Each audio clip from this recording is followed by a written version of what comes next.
on now to talk about adaptation or hard adaptation in large water systems. These large water systems are generally designed to provide a yield with a given reliability. For instance, where I live in Cape Town, the Western Cape water system is designed to supply water in 98 out of every 100 years without the need for severe water restrictions. So it's got a reliability of 1 in 50 years, we'd say. So when we're thinking about strategic planning for these large water systems, essentially what we have to do is account for the change in the demand and growth, how much water is going to be needed in the future, and then how climate change is going to impact upon the supply to meet that demand. In Cape Town, demand has risen with population growth, and so new supply systems have had to be brought into the system. The situation is similar elsewhere in Africa, particularly in areas where there's rapid urban growth. The urban water supply systems are continually struggling to keep up with demand, and a range of options are needed to augment the supply. Those responses normally start with the cheapest options first, and this is typically augmenting natural supply. So either building larger reservoirs, building new reservoirs, tapping into groundwater, and so on. When these run out, more expensive options are then considered. These are typically things like desalination and water reuse and treatment so it can be pumped back into the water supply system. An example of that is Windhoek, which is in a very dry area and has one of the few water reuse systems in Africa.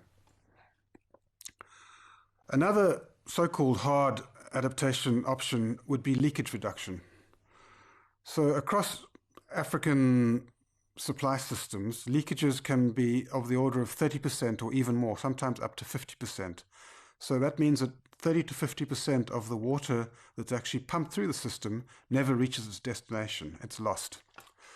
So by reducing leakages, one can effectively have a large increase in supply.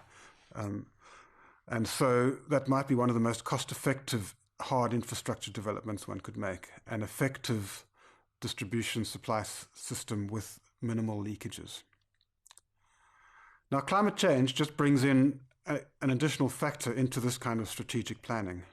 So for instance, in Cape Town, where we know demand is going up and will increase, drying is projected over much of the area and the mountain catchments that supply the Cape Town water resource system. What this means is that demand will exceed supply sooner than planned if one hadn't considered climate change. So then one needs to look at the various supply augmentation options that are being planned and see whether they're appropriate under given climate change scenarios. For example, previous work that we've done on a small city in South Africa compared 3 different options for supply augmentation: a dam enlargement, using desalination, and working on the demand side. What it turned out was that the dam was the least effective option because we could build a very huge dam, but there just wasn't going to be enough water to fill it. So in the driest years especially, the dam would be empty. Desalination was in fact the most effective supply side option, but it was much more expensive. And so there were particularly important cost considerations to bear in mind. The most reliable option was actually stronger demand management, which was then able to reduce stress on the water supply system.